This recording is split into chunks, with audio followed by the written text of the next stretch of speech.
हरे कृष्णा, राधे राधे, नमस्कार प्रिय भक्तगणों, स्वागत है आप सभी का आपके अपने चैनल ज्ञान अर्थ में। आप सभी का दिन शुभ और मंगलमय हो। मैं कविता आपका हार्दिक स्वागत करती हूँ अपने YouTube चैनल पे। आज वैशाख मास का प्रथम दिन है। चैत्र महीने की पूर्णिमा से वैशाख मास का स्नान प्रारंभ हो जाता है। भक्तों, जैसे कार्तिक का महीना होता है, माघ का महीना होता है, इनमें पूरे महीने का स्नान दान किया जाता है।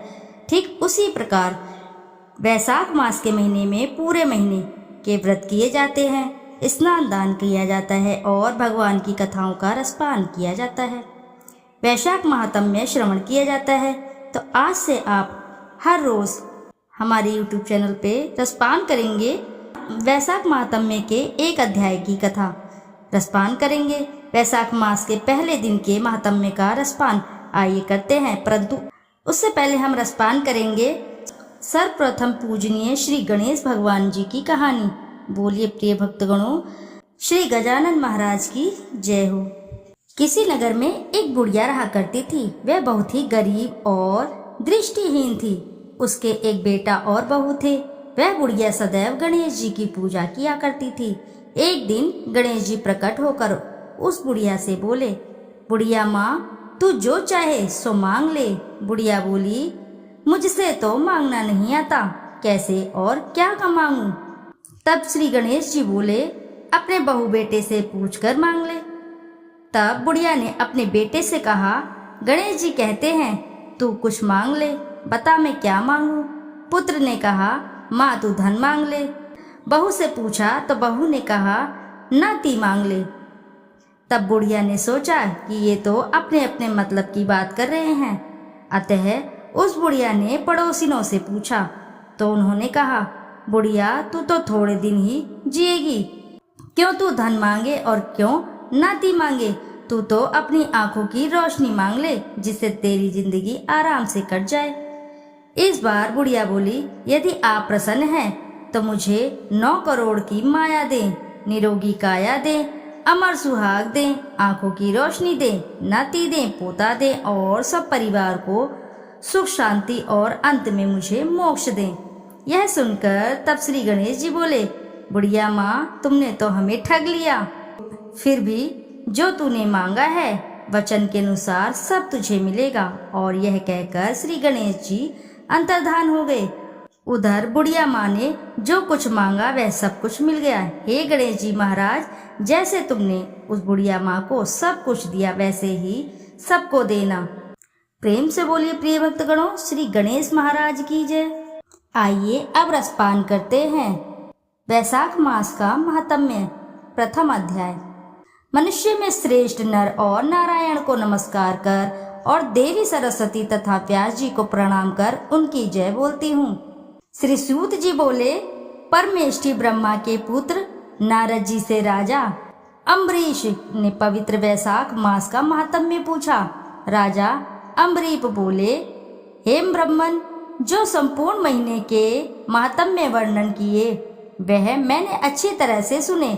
सभी महीनों में वैशाख मास श्रेष्ठ, अतः वैशाख मास का महात्म्य विस्तार से कहिए, मुझे सुनने की इच्छा है। यह मास विष्णु भगवान को प्यारा क्यों है और इसमें कौन कौन से धर्म कार्य उन्हें क्यों प्रिय हैं, क्या दान करना चाहिए, उसका क्या फल होता है, ये सब कार्य किस देवता को प्रसन्न करने के लिए करने चाहिए, इस मास में करने योग्य काम क्या है, कौन से कार्य विष्णु भगवान को प्रिय हैं, इसमें क्या दान किस लिए किया जाता है, उसका फल और उद्देश्य क्या है, इस मास में किन वस्तुओं से भगवत पूजन करना चाहिए। हे नारद, यह सब मुझे विस्तार से सुनाइए, मैं श्रद्धा से सुनूंगा। नारद जी बोले, हे राजन, सभी महीनों का महात्म्य पहले विष्णु जी ने लक्ष्मी जी से किया था, जो मुझसे ब्रह्मा जी ने कहा। सब महीनों में कार्तिक, माघ और वैशाख मास श्रेष्ठ है। इन तीनों में भी वैशाख मास सबसे श्रेष्ठ माना गया है। यह महीना माता के समान सब जीवों को अभिष्ट फल देने वाला है। इस महीने में दान, यज्ञ और तप करने से सब पापों का नाश हो जाता है। यह महीना धर्म, कर्म, यज्ञ और तप का सार है। इसका देवताओं भी प्रशंसा करते हैं। यह मास विद्याओं में वेद विद्या के समान, मंत्रों में प्रणव, वृक्षों में कल्पवृक्ष, गौओं में कामधेनु, नागों में शेष, पक्षियों में गरुड़ के समान, देवों में विष्णु, वर्णों में ब्राह्मण, प्रिय वस्तुओं में प्राण और मित्रों में भार्या के समान है।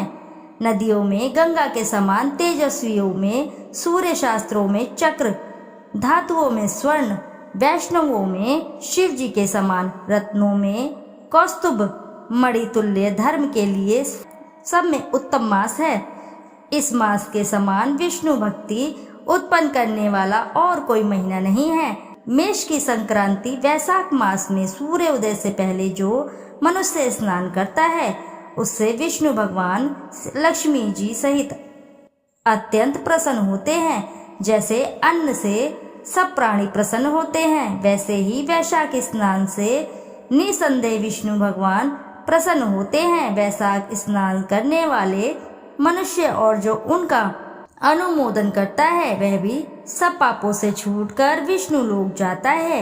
मेष राशि के सूर्य में वैशाख मास में प्रातःकाल एक बार भी स्नान कर जो मनुष्य आह्निक करता है वह महापापों से छूटकर विष्णु लोक पाता है। वैशाख मास में स्नान करने के लिए जो मनुष्य एक पग भी चलता है उसे 10,000 अश्वमेध यज्ञ करने का फल मिलता है, इसमें कोई संदेह नहीं है।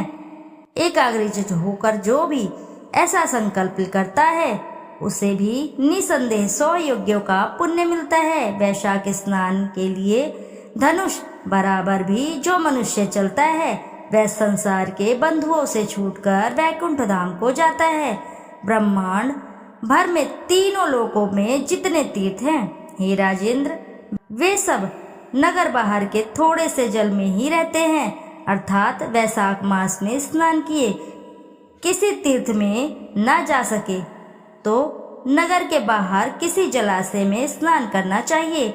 यम की आज्ञा से शास्त्रों में लिखे पाप उसी समय तक गरजते हैं जब तक मनुष्य वैशाख स्नान नहीं करता है।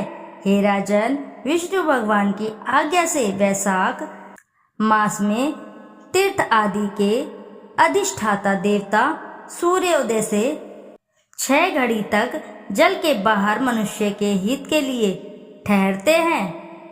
हे राजेंद्र, उस समय तक भी जो लोग स्नान के लिए नहीं आते वे उनको दारुण श्राप दे अपने स्थान को चले जाते हैं, इसलिए वैशाख स्नान अवश्य ही करना चाहिए। इति शुभम। प्रेम से बोलिए प्रिय भक्तगणों, श्री विष्णु महाराज की जय।